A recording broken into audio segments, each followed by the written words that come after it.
Hi. Thanks, Jazz, for that really nice introduction. I think I should probably say that the reason that no one's resurrected Mary Oliver yet is because she only died like a year and a half ago. um, but yeah, so that's probably the reason. I'll get into that a bit later. So yeah, thank you for your introduction, and thanks so much for having me at the Dead Women Poets Society. It's so nice to be here and to be able to do this in person. It's the first in-person poetry event I've done in a really long time, so yeah, great to see everyone here. As Jazz said, tonight I'm going to be resurrecting the poet Mary Oliver, who is one of my all-time favourite poets, and I actually only discovered her work in the last couple of years, which I'm really angry about, because I think if I had discovered her when I was a teenager, I would have absolutely fallen in love with her work. But since I discovered her in the last few years, her work's had a real impact on me, and I'm just really excited to share more with you guys about her life and her poetry. So before I get into kind of discussing her backstory in more depth and talking about her life, I just want to start by reading you one of her poems so you can get a first impression of the kind of poet she was and the kind of thing that she wrote. And before I do that, just a very brief content warning. Later on in this talk, there'll be a kind of brief reference to sexual abuse, so just putting that out at the start of the talk. So I'm going to read you guys the first poem of Mary Oliver's that I ever read. It's called Wild Geese. You might have heard it. I thought it was going to be behind me. It's now behind me. Yeah, I just think it's such a beautiful poem. Wild Geese. You do not have to be good. You do not have to walk on your knees for 100 miles through the desert, repenting. You only have to let the soft animal of your body love what it loves. Tell me about despair, yours, and I will tell you mine. Meanwhile, the world goes on. Meanwhile, the sun and the clear pebbles of the rain are moving across the landscapes, over the prairies and the deep trees, the mountains and the rivers.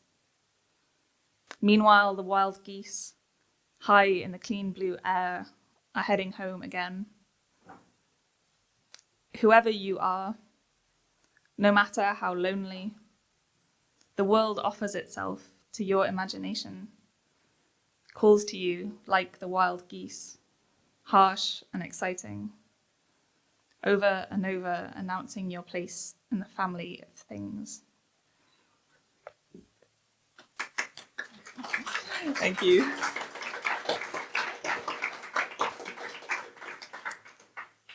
Mary Oliver was born and raised in the suburbs of Cleveland, which is a city in the state of Ohio in the Midwest of the United States.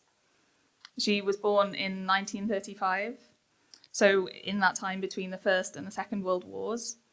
And she grew up during World War II. That was her childhood. And obviously America played a huge role in that war, and that really influenced the kind of domestic situation of her childhood and the time she was growing up in. She was also born right in the middle of the Great Depression, which was one of the most extreme economic crashes in modern history. And it had devastating effects all across America, but it hit Ohio particularly badly. And in fact, in the years around the time that Mary Oliver was born, the unemployment rate in the city of Cleveland was roughly 40%, which I don't know anything at all about economics, but is, from what I gather, historically and kind of unprecedentedly bad. So she was born into this time of real economic difficulty, kind of real political turbulence, with this kind of ongoing backdrop of a global war. It was a really dark time for America, and it shaped who she was in quite a significant way. She had quite a rural upbringing as well. Her father was a teacher and a sports coach, and her mother was a secretary.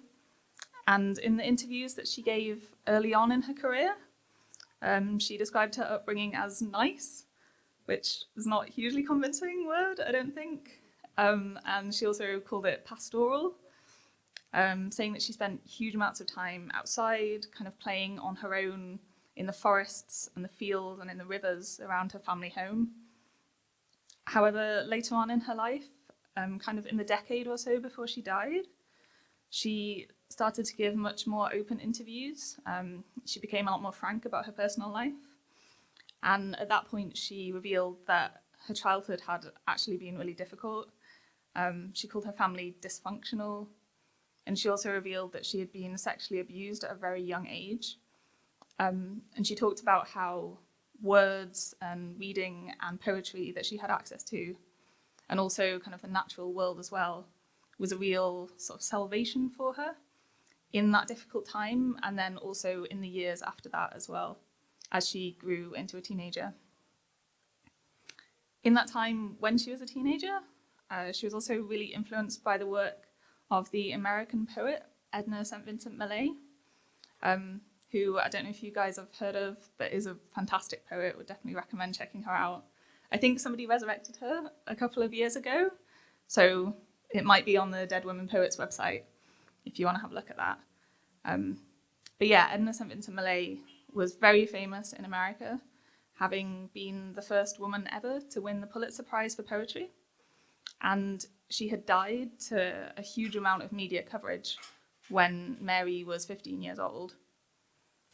In the years after that, when Mary was in high school, she decided out of the blue to write to Edna's sister, Norma Millay, who was living in Edna's house at the time, kind of sorting her affairs and her paperwork after she'd died. And Mary just kind of asked this complete stranger, "Can I come and visit?" And Norma said yes. And Mary actually went to visit and ended up just living there on and off with Norma Millay for, I think maybe like 6 or more years. It's kind of unclear how that happened, but she ended up there living with her favourite poet's sister, sort of helping her go through Edna's estate and doing kind of general secretarial work as well. The timeline around that stage of her life then becomes a little bit unclear. We know that she left home as soon as she finished high school. She actually said that she left the day or the afternoon after she finished high school. That's how miserable she was and how keen she was to leave. And the next stage of her life was living and working with Norma Millay. What we also know is that during this time, she attended 2 universities. She was at both Ohio State University and the very prestigious Vassar College, which is in New York. But we don't really know much more about the details of that. And even though she was taking those college classes, we do know that she never actually received a degree from either university, though the reason for that isn't completely clear, and it's a bit of a mystery, really. She was a notoriously private person, although, as I said earlier, she did kind of become more frank in the decade or so before she died. But we do know as well that around this time she met her long-term partner, who was a woman called Molly Malone Cook. Molly was a photographer from San Francisco, and I think actually she took the photograph that's on the front of this, if you guys can see it. So that's like Molly's personal portrait of Mary. And together they moved to Provincetown, which is in Massachusetts, which is this kind of weird and incredible seaside town on the very northeastern Atlantic coast of America. I wish I could show you like a Google Maps. Probably should have put that on the presentation. But it's this kind of huge natural spiral of land that goes out into the ocean, and there's this tiny town on the end, which is Provincetown, where they moved to. And it also has a reputation for being this sort of safe haven for LGBTQ plus people, which I'm assuming was part of the motivation for the couple to move there together. I'm sure I don't need to tell you that being in a lesbian relationship in America in the 1960s was not easy for either of them. And I think that's perhaps part of the reason that Mary Oliver's relationships and her sexuality are very rarely directly, at least, spoken about in her writing.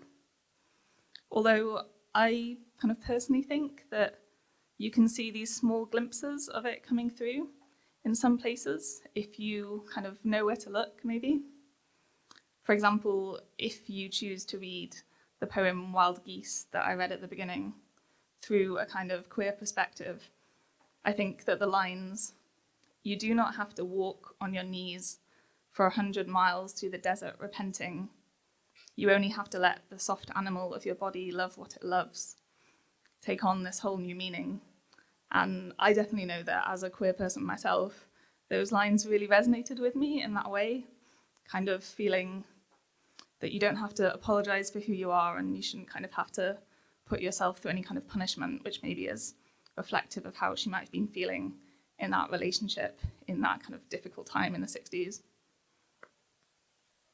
We also know that sort of around this time as well, when Mary was 28, she published her first collection of poetry, which was called No Voyage and Other Poems. And this work was really well received. And in the years following that, she wrote several more collections and started to hold a number of quite prestigious teaching positions at American universities, mostly on the East Coast. And she started to get recognition through winning quite a large number of high-profile American poetry awards. And then by the time she published her fifth collection, which was called American Primitive, in the mid-1980s, she was actually then herself awarded the Pulitzer Prize for Poetry, becoming only the second woman to do that after Edna St. Vincent Millay. So that's kind of this really beautiful full circle moment for her as a poet and for her career, and sort of the mark that she's really made it as a writer at that point. From there on, really, she just became more and more successful. She was described by multiple sources as America's best-selling poet. I don't know if that's the case now in 2021, but it certainly was maybe a decade or two ago. And she had this huge pop cultural recognition as well. She received admiration from a lot of big names outside the traditional spheres of literature. For example, Hillary Clinton and Oprah Winfrey were both huge fans, and all the big newspapers were really supportive of her work as well. And I think it's fair to say that she was probably one of the most well-known and loved poets in America at that time. On the side of her personal life, her and Molly had completely fallen in love with Provincetown, and they'd stayed there all that time, right up until Molly's death in 2005, at which point they'd been together for more than 40 years, which is just amazing. Following that bereavement, Mary then moved to Florida, where she lived out her final years as this kind of superstar recluse figure before she died of cancer in 2019. So yeah, quite a recent death, as I was saying at the start. And on her death, unsurprisingly, she was eulogized in newspapers across the world and all across social media. It was covered really heavily, with a lot of people calling her one of, or the finest poet in America. So I'm going to read you another one of her poems now, which actually I think went viral on Twitter after she died. I think 2 or 3 of her poems went viral on Twitter, after her death. And this one's called The Summer Day, and I think it gives a really good sort of summary feeling of who she was as a writer.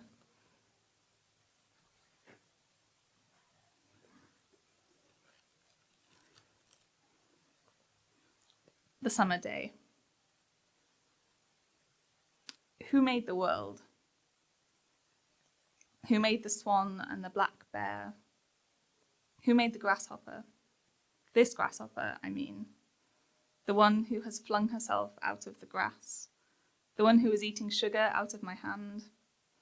Who is moving her jaws back and forth instead of up and down. Who is gazing around with her enormous and complicated eyes.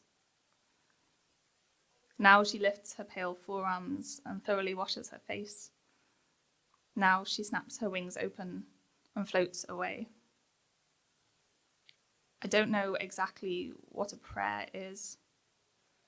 I do know how to pay attention, how to fall down into the grass, how to kneel down in the grass, how to be idle and blessed, how to stroll through the fields, which is what I have been doing all day. Tell me, what else should I have done? Doesn't everything die at last and too soon?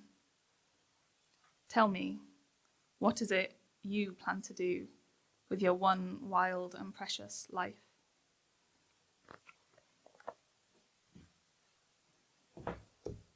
There's actually a really funny quote from an interview that Mary Oliver gave with the journalist Maria Shriver, where Maria Shriver says, "One line of yours I often quote is, 'What is it you plan to do with your one wild and precious life?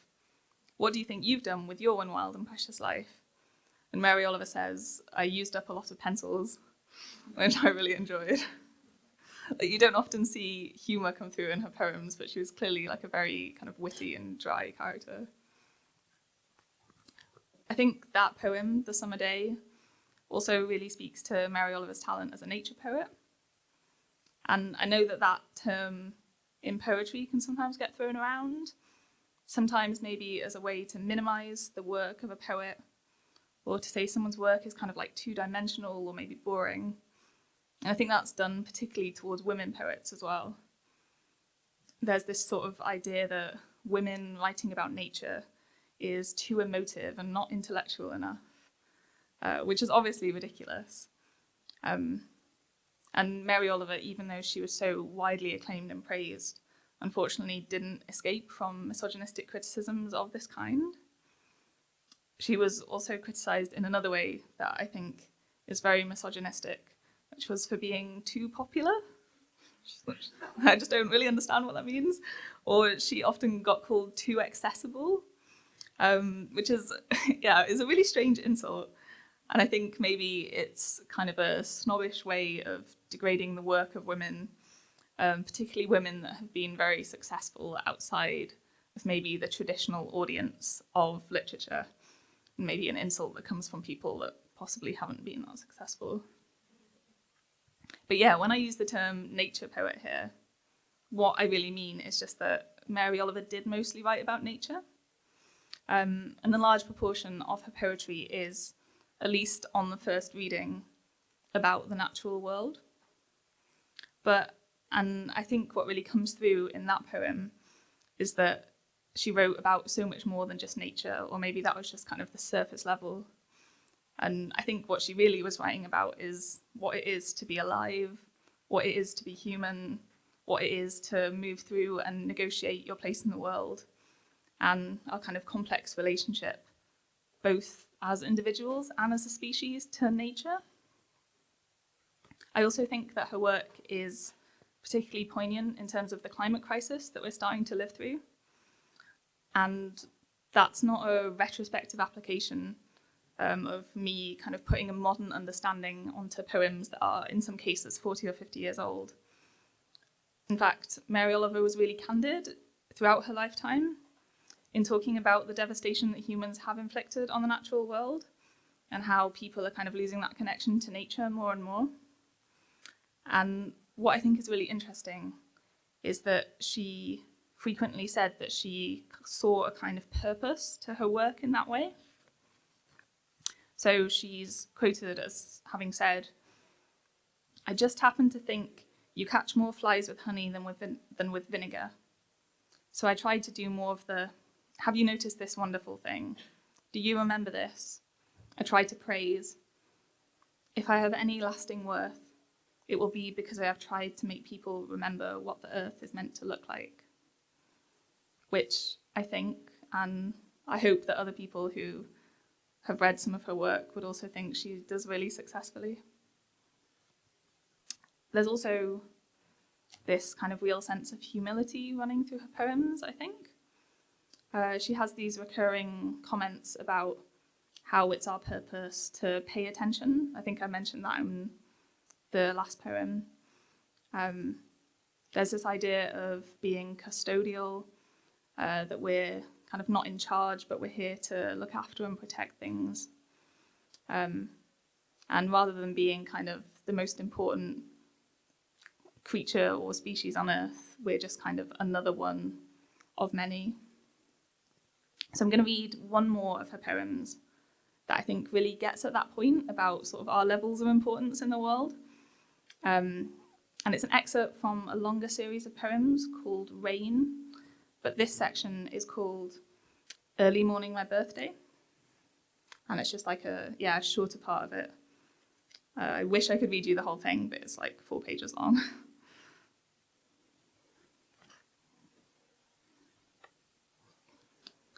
Early morning, my birthday.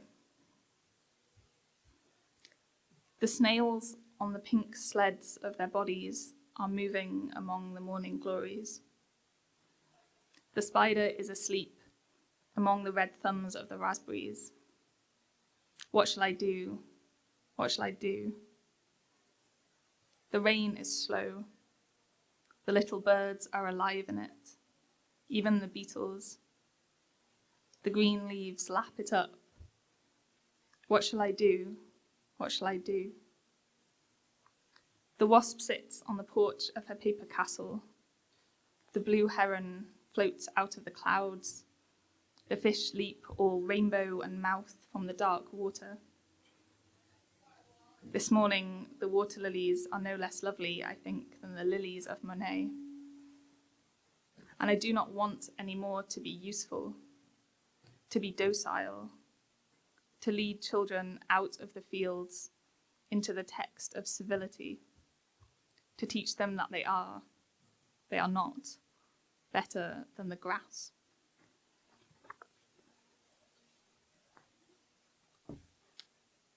What I think I really love the most about Mary Oliver's work, and I think is the reason why so many other people love her work so much as well, is that she's not afraid to talk about big subjects. She's not afraid to talk frankly about life and about death and about purpose and about what it is to exist in the world. And as a poet, it can be quite daunting to try and tackle those big subjects. But I think that she does it with such grace and with such comfort and such ease. So for the creative commission that I was asked to write as part of this wider project, I wanted to try and overcome that hesitancy in myself about kind of writing about big subjects and try to be inspired by how Mary Oliver does it in my own work. So for the creative response that I was asked to do, I've written a sequence of poems, and they're about Mary Oliver and about her life, but I've also tried to kind of channel that energy that she has of tackling the big questions, I guess, which was quite a challenge for me, but it was something that I enjoyed doing as well. So I'm going to finish my resurrection by reading you the piece that I've written, and it's a sequence of 3 poems. It's called 3 Sonnets for Mary Oliver. And I'm just going to read all 3 of them back to back, kind of in one go.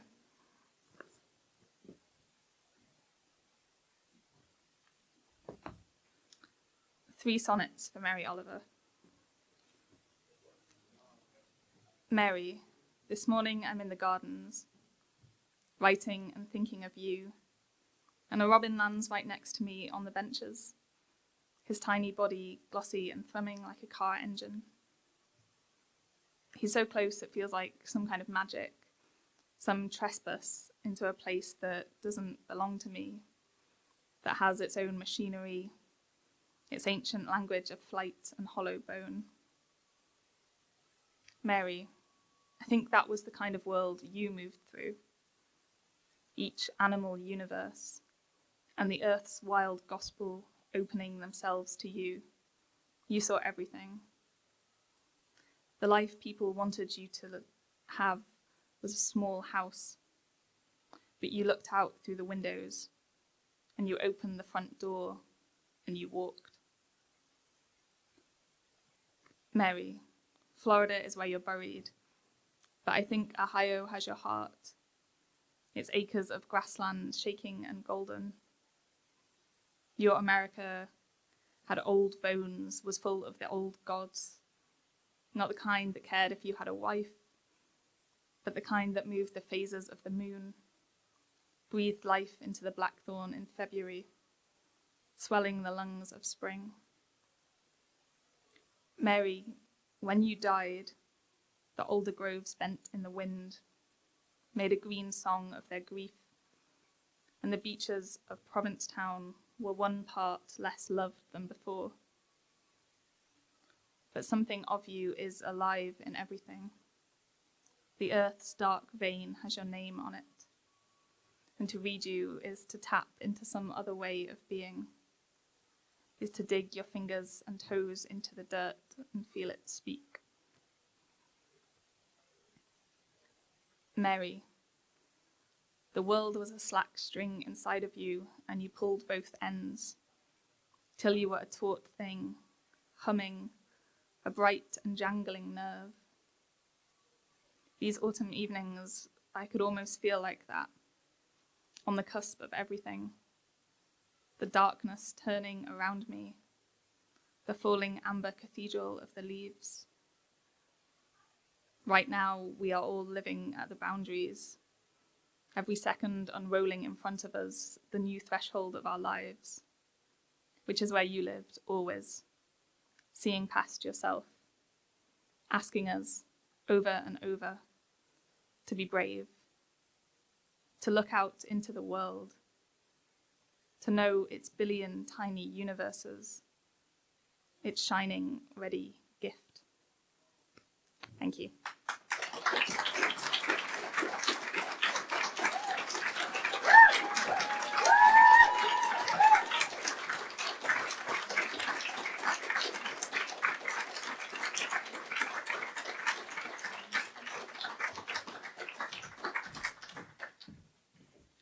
Wow.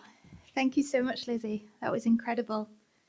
Yeah, you are right. She did only die in 2019, which is probably a factor. But I think when people die, in my mind, they just immediately become immortal. And then it's irrelevant when they died. Yeah, interestingly, I think Malika is also going to be resurrecting a more recently deceased poet. So we've had everything all the way from medieval times in our events. So that's, it's funny how you get these connections. We don't insist on poets picking any particular poet. We just invite them to choose someone that meant something to them. But we do get resonances between the two guest poets' choices every time, which is really cool. I'll stop twittering on now though and introduce the next poet of the night, which is Malaika Booker. And I have written some notes. Malika is a British poet of Guyanese and Grenadian parentage. I know Malika mostly through an organisation called the Writing Squad. So Malika is a mentor for young and kind of early career poets in the Writing Squad. She is a really wonderful, generous mentor, and I think this is something she is known for as much as being a poet. She is a Leeds-based poet. She is the founder of Malika's Kitchen, which is just this really cool event that I won't try and explain, but maybe Malika will. Her first collection, Pepper Seed, was shortlisted for the Seamus Heaney Centre Prize. It's published by Peepal Tree Press, which is a very cool press based in Leeds, in Burley no less, I think. She was also in one of the Penguin Modern Poets books. I don't know if you've seen that before. She was in one with Warson Shire and Sharon Olds. I didn't know this until I was reading her biography just now. And then I was like, I need that book. Incredible. She was poet in resident for the Royal Shakespeare Company. And last year, she won the Forward Prize for Best Single Poem. So there we go. We couldn't have a more highly lauded poet tonight. And she is resurrecting Jean Binta Breeze, who I know absolutely nothing about. So I'm looking forward to this. Welcome, Malika.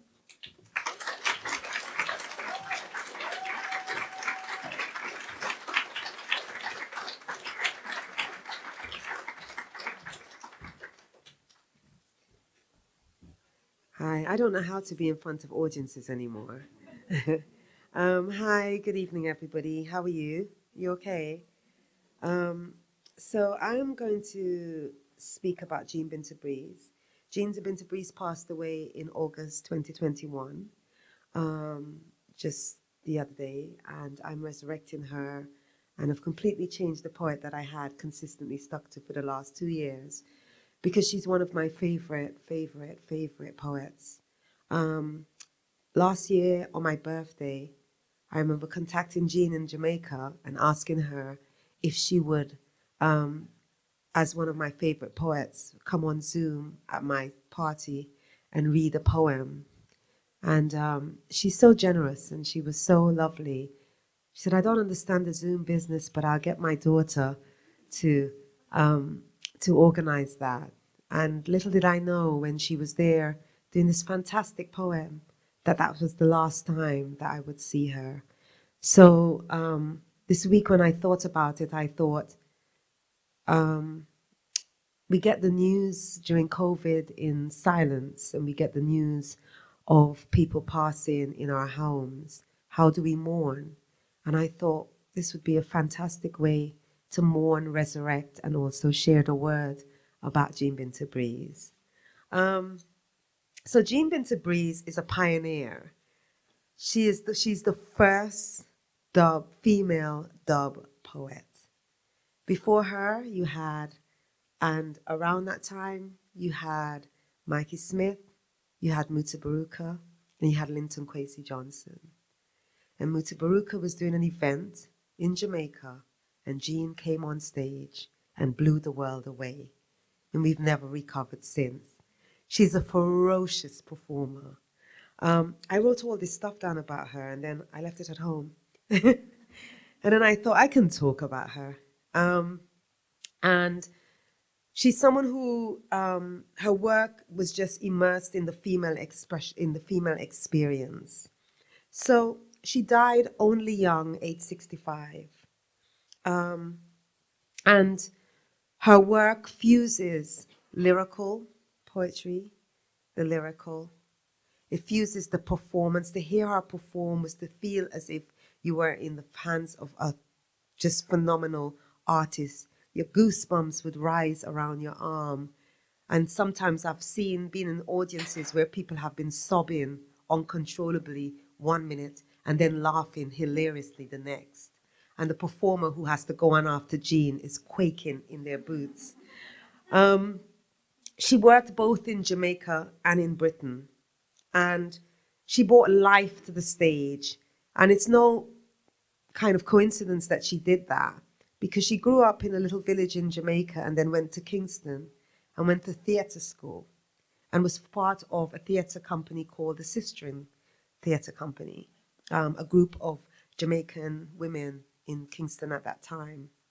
In 1981, Linton Kwesi Johnson invited her over to do Third World Press, to do a performance with him.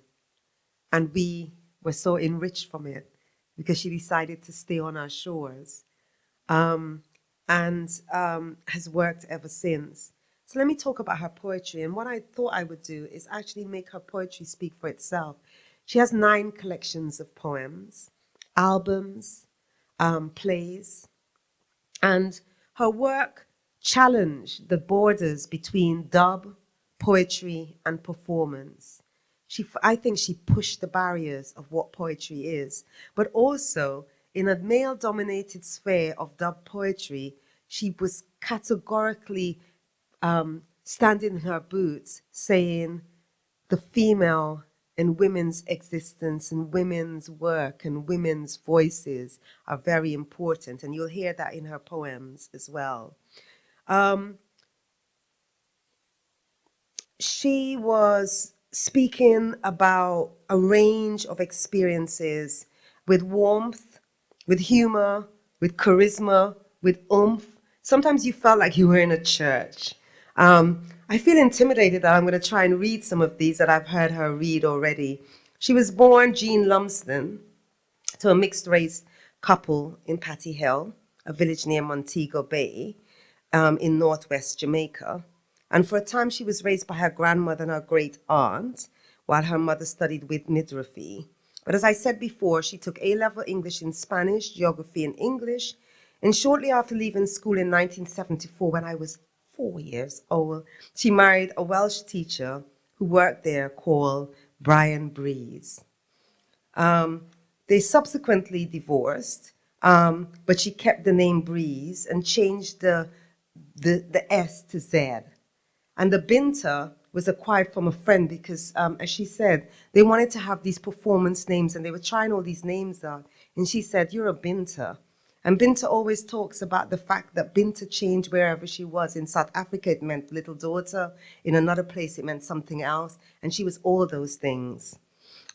She went to the Jamaican School of Drama near Edna Manley College for visual and performing arts, and I think that was what made her a phenomenal poet and artist. She was also for 3 years a part of the Rastafarian community, and that really energized her poetry. Sometimes in her poetry, you would hear the Nyabingi rhythms within the work. So not only is she kind of writing poetic verse that takes on board the English and the poetic traditions, but she's also sometimes writing words that take on the reggae rhythms. And then at other times, she's bringing in the spiritual reggae Nyabingi drums where people would be swaying and humming to her when she is performing. So the Radical Black and Third World Book Fair and Linton Kwesi Johnson is who we have to thank for bringing Jean Binta Breeze to our shores. One of the things I would say that Jean Binta Breeze was a pioneer for is that in her 20s, she was diagnosed with schizophrenia. And in a time when it was taboo, and in a time when people were seen as mad or mad people, she claimed that madness.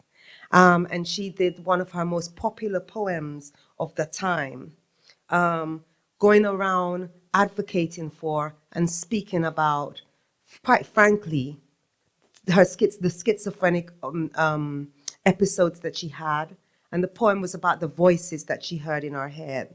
She also talked, quite frankly, about the self-medication that she did with alcohol. I remember being in Cornwall at an event. It was a small, tiny little poetry community of middle-class, middle-aged women who put on this event. And there I was with Jean. And Jean was just drinking wine. And she would have another bottle and another bottle. And the women were getting pale. They were just like, what's going to happen when she goes on stage? And I said, the more she drinks, the better it will be. And they just could not believe it. And actually, the more she drank, the better she is as a performer. And she came on stage, and my God, they were laughing, they were crying, they were hugging each other, they were holding each other, they were sobbing. And I obviously am always glad that I went on before her. And she came off, and the woman said, my God, if I'd known, I would have given her a bit more wine. So she's read with the likes of Wuli Shalinka and various other poets. I wanted to share things about her through her work as well. She's written films. She's been directed in plays in the West End, in the Tallowa Theatre. And I'm going to come back to her being such a devoted and such a generous mentor. But I want to make her work stand up for her. I wanted to start with her earlier work.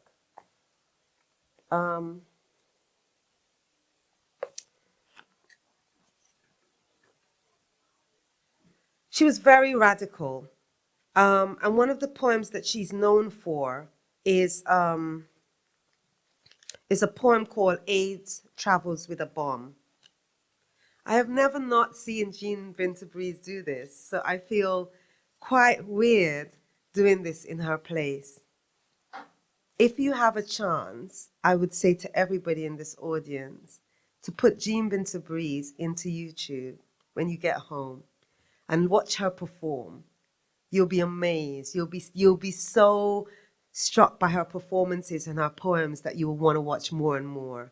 And please, this is kind of like crackers with pale flora butter compared to the rich guava jam kind of performance that Jean would do for this poem. And that's not apology, that's the truth. AIDS travels with a bomb. 400 years from the plantation whip to the IMF grip, AIDS travels with a bomb. Watch out, AIDS travels with a bomb. Aid for countries in despair, aid for countries that have no share. They're dumping surplus food in the sea, yet they can't allow starvation to be. They buy their land to dump nuclear waste. You sell it so that food your children can taste. and AIDS travels with a bomb. Watch out, AIDS travels with a bomb.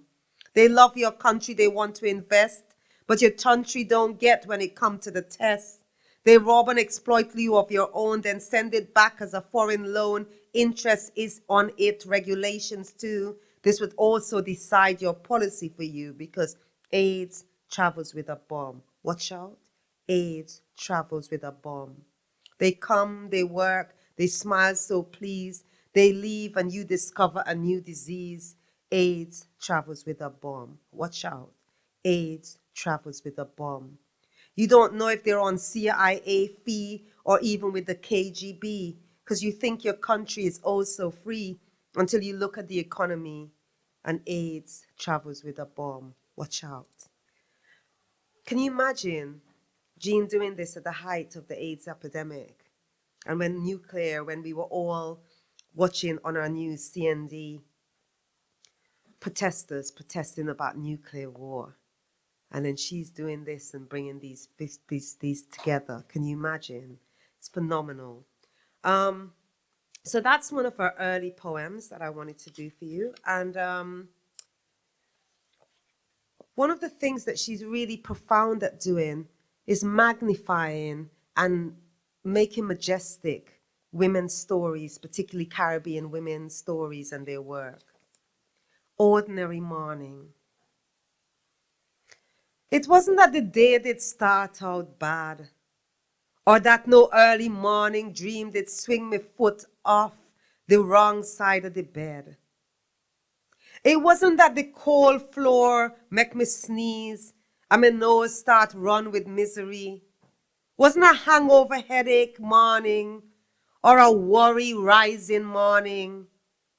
The sun did a shine same way, and a cool breeze just a brush in off the sea. And the morning news was just the same as ever. 2 shot dead, truck lick 1, Israel still a broke up Palestine, and brothers still have the whole world hand twist back and then.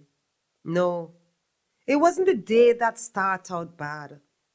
Wasn't even PMT or post-MT.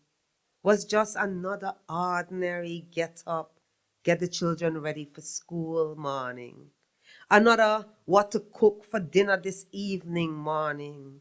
Another wish me never did breathe, but Lord, me love them morning. Just another wonder if I should have take up back with this man. It would have eased the situation morning. No. It wasn't no duppy frighten me, make me jump out of my sleep in a bad mood. Nor no neighbor bring first quarrel to my door. Wasn't the price rise pon bus fare and milk and sugar. Was just another same way morning. Another clean up the mess after them left morning. A perfectly ordinary morning of a perfectly ordinary day. Trying to see a way out. So it is hard to understand why the ordinary sight of my own frock hung up on line with some clothespins should have stopped me from doing nothing but just bawl. Thank you.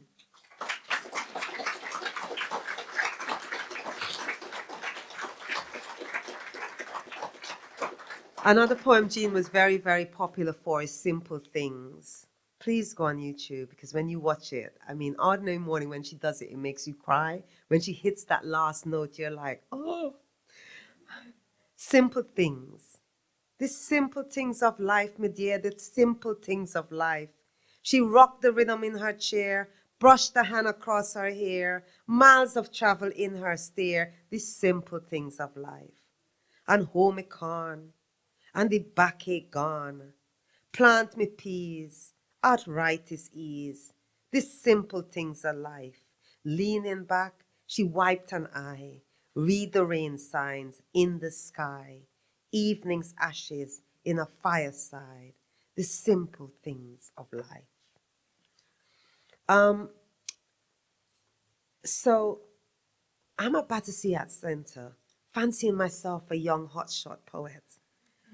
And this Jean Binta Breeze goes on stage. And she says, I'm going to do a poem called The Arrival of Bright Eyes. Now, I'd come over from the Caribbean on a plane, not like Bright Eye, this character here, from Guyana in 1981. And I'm sitting in the audience. And she does this poem, and this is my favorite Jean poem. Anytime Jean was going on stage, if I got to talk to her, I'd say, could you please do Bright Eye? I can't sing, so I feel sorry for your ears, but I'm going to try to sing it like she does. And just there's something in the story of this girl coming to England from Jamaica that somehow every time she did it made me think of me coming from Guyana and made me understand and seemed to articulate something that I could never articulate in that journey and made me understand in a way the power of poetry. The Arrival of Bright Eye. My mommy gone over the ocean. My mommy gone over the sea. She gone there to work for some money. And then she go and send back for me. 1 year, 2 year, 3 year gone. 4 year, 5 year, soon 6 year come. Granny said, don't matter. But supposing I forget her, blinky, blinky, 1, 2, 3, blinky, blinky, remember me? Mommy sent this dress for my 7th birthday. And born the day before Christmas, and she sent the shoes and they had to match. I wear it that very Christmas Sunday, and when I come out into the square on the way to church with Granny, all the old men, them laughing and chanting, bright eye, red, white, and blue. Bright eye, you're pretty for true. And Granny said, don't walk so bossy. Mind you broke up my toe and fall down and tear up the dress pon rock stone, because you're going to fold it up and wrap it up back in the crepe paper with 2 camphor ball and put it back in the suitcase this very evening. As soon as I take it off, put it back in the suitcase that I'm going to carry to England. Cross the sea, girl. You're going cross the sea.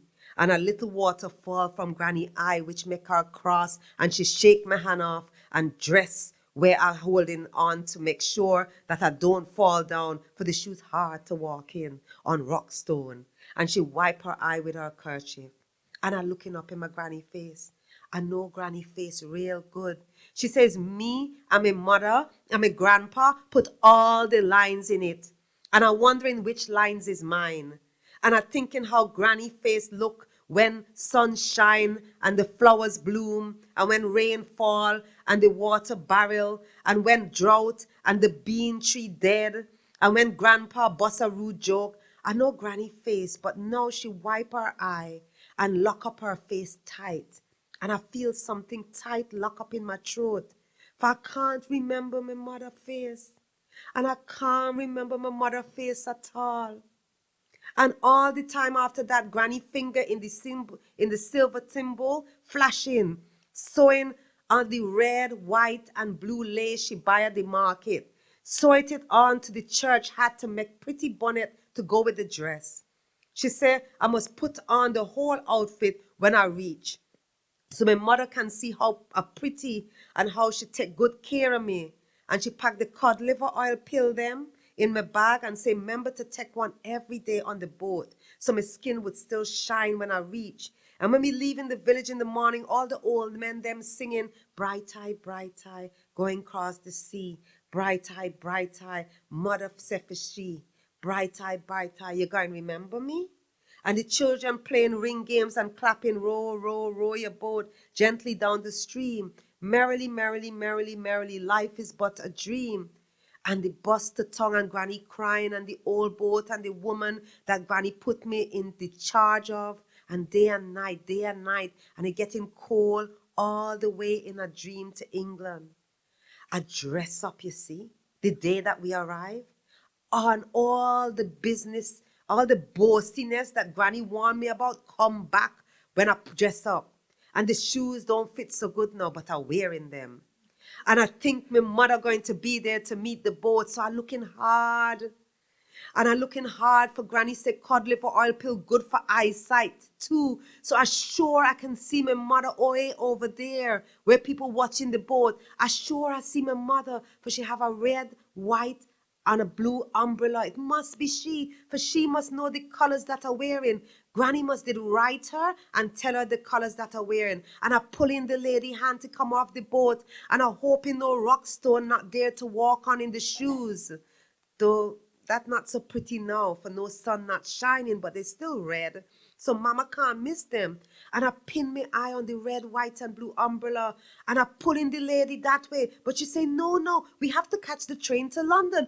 But I'm not hearing her, for that must be my mother with the big umbrella. And we getting nearer and trying to look pretty. And then a big breeze just busts out of nowhere and the umbrella swell up. And I go inside out and take off like a ship. And it's a white woman with white hair. And it's not my mother at all. And it's this white woman with white hair. And it's not my mother. It's not my mother. It's not my mother at all. No, it's not my mother at all. And I want to wee. I want to wee, but in the sea. I want to wee, but in the sea. I want to wee, but till it's all run out. Till all I run out.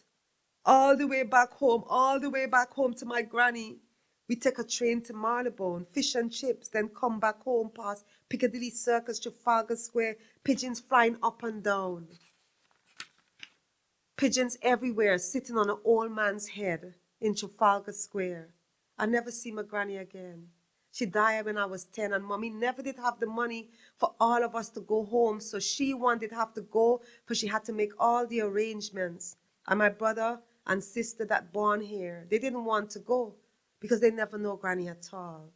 And they little and playing all the time while I crying to go with mama and daddy and call me that. But it wasn't my father. My father did go for farm work in America and never come back. And daddy married my mother when she come to England. And me get vexed with him and ready to beat me and say if him don't provide more for me that granny ever could. That time he was working overtime with the British Rail, and him eye red with the tiredness. And him said, through me, him can't sleep or rest in peace. Well, I'm resting in peace now. I'm dead in England and never get to go home and raise cow like him was always talking about. And from him dead, mama was not the same. It's like she living here, but her spirit gone back to Jamaica. And she not so well. Arthritis take up her every joint. And she always complaining. But the cold and the damp and the singing about going home. And now she finally going. And me, what I going to do? I don't belong here. But I don't belong there either. And I don't remember nobody. And who would remember me? Dead and gone. And the children, I just can't leave the children. But mama leaving me, she bring me here and tell me it's my home. But now she leaving me to go home. And she was my home. From the day she met me off the train in Waterloo. And that time I was crying so much she wasn't looking out for my mother's face again. And suddenly I hear the voice shout, bright eye. And it's she. And she lift me up and squeeze me in her bosom. And never see her face. But I remember the smell. Rub up with Vicks. And how her bosom feel. And now she leaving me here with the children and grandchildren. And how am I going to hold up everything? How am I going to hold them up? And she going home tomorrow. She say her work is over and she going home tomorrow. But I just want to be bright eye again. As hard as it was easier than this burden. And where am I going to put my head now? When all the others resting theirs on me, where am I going to rest mine? Children, stop that noise downstairs. Well, I better go down and show them all the lines that the children making in my face. Thank you. Helen, do you know what my time is? Do you know? So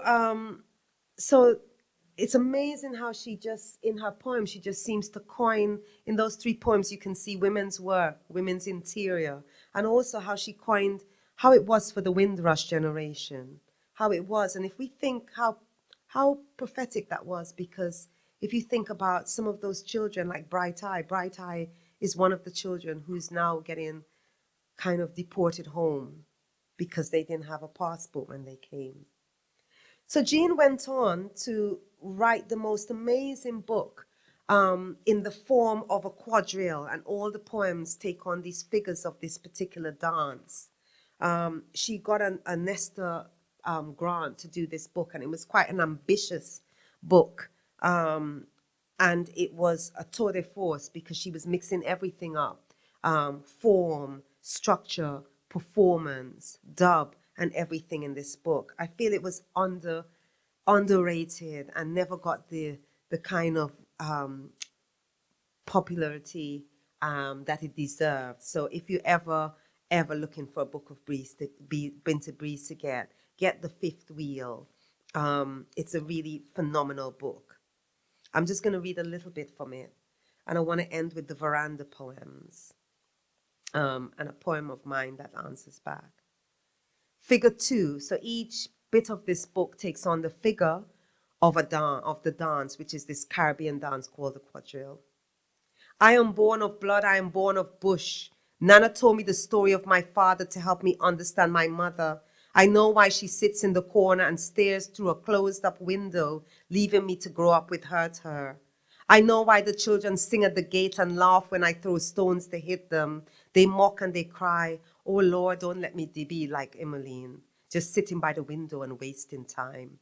I am happy when it rains because the children run home and I don't have to fight this war against them.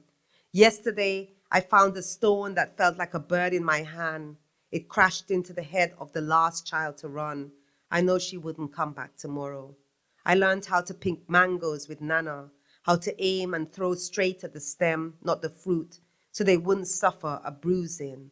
And now I know if the children come back, I shall stone them down like ripe mangoes.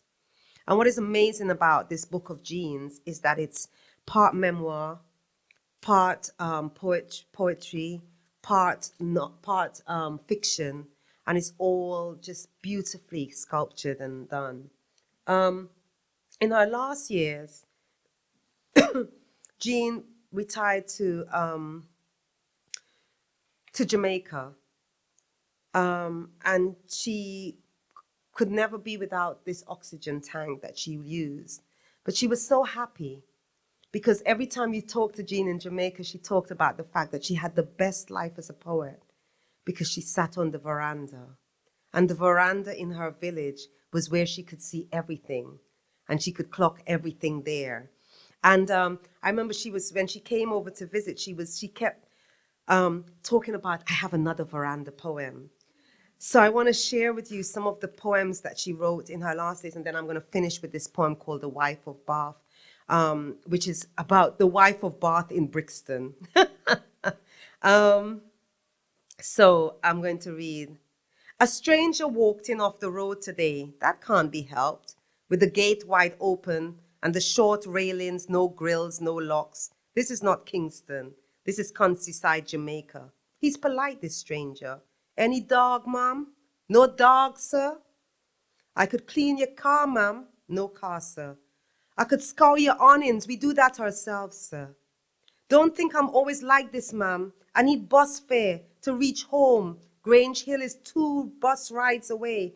I'm trying to find my baby mother. I took that woman in with 3 children from 3 different men. I feed and school them, and then she had 2 more for me.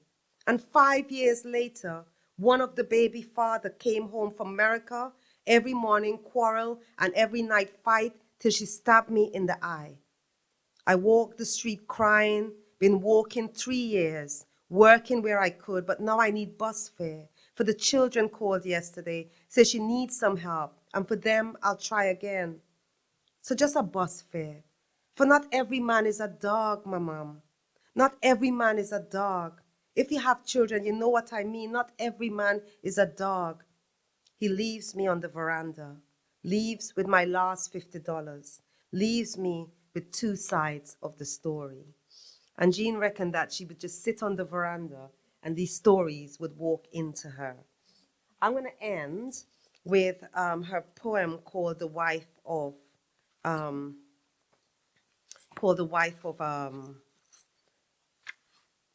the wife of Bath.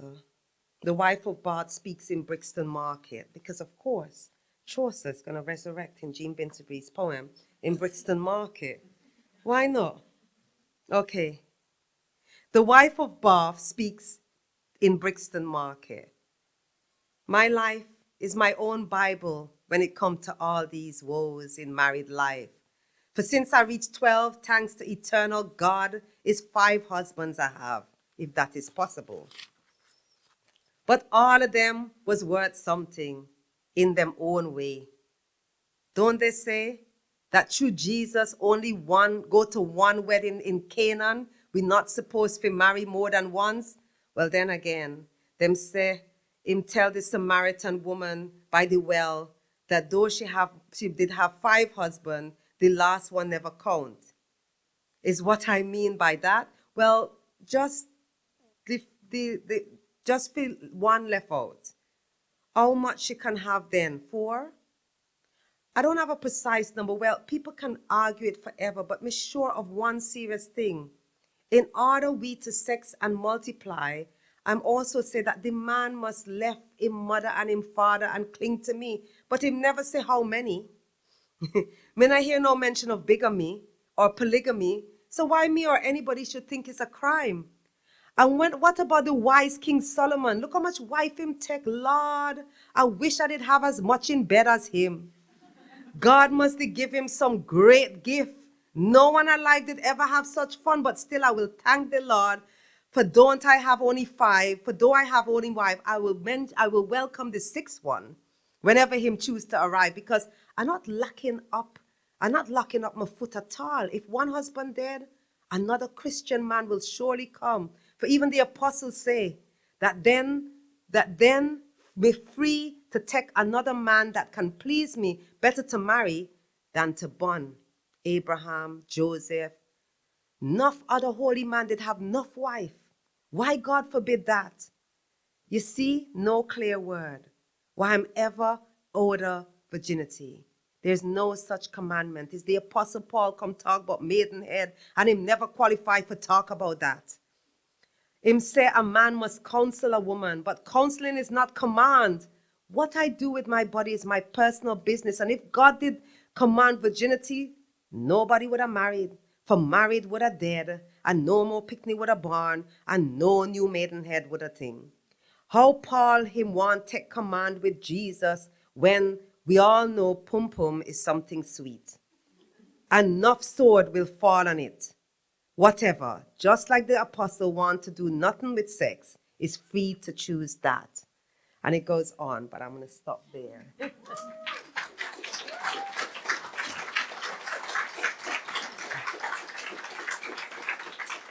So I know that the poet usually reads a poem in response, and I was going to read my poem, Brixton Market. But I actually feel like I just wanted to resurrect Jean on that stage. I also want to end by saying that a lot of Black women poets, they're disappeared. You know, they're fantastic, and then they disappear from literature, from the curriculums. So part of the reason that I wanted to resurrect Jean just so soon after she died was so that you guys could go and look her up and follow her and spread the word about her so she doesn't disappear and become invisible. Thank you very much.